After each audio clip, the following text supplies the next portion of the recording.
Mana biz hozir Xonobod degan joy dedik.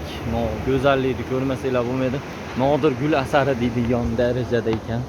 Akalar biz hozir keldik shu yerlarga.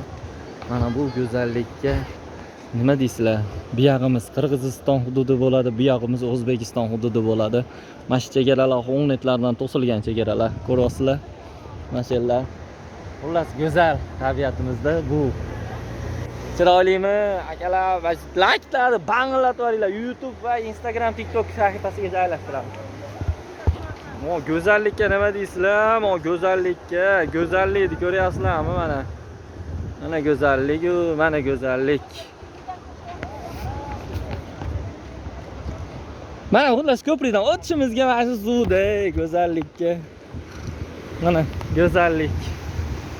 Mana suvning rangi zangori. Yam-yashil. Bunaqa rangda. Bu qanaqa rang? Yo'q, bunaqa emas, bunaqa emas. Malik kuzda bo'ladi-yu. Kuzga yaqinroq yozda oylarida bo'ladi shunaqa. Mana masjidimiz go'zal ekan bu masjid ham. O'ta. Mana bizning mashinamiz Nexia. Ketdik endi akalar biz ham. Akalar qarab bo'ldi-ya, cho'chitib odamni. Snaperlar. Bagajda yo'q ekan.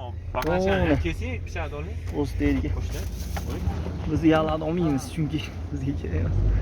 Bu go'zallikka boy bo'lgan bu joyimiz go'zal ekan.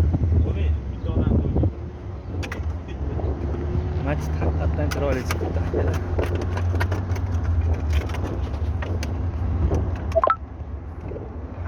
Ayollar masjidi ona orqa tarafda. Ayollar masjidi ekan mana kichkina ro'jayi. Ha, sotiladigan uylar ham bor ekan bu yerda.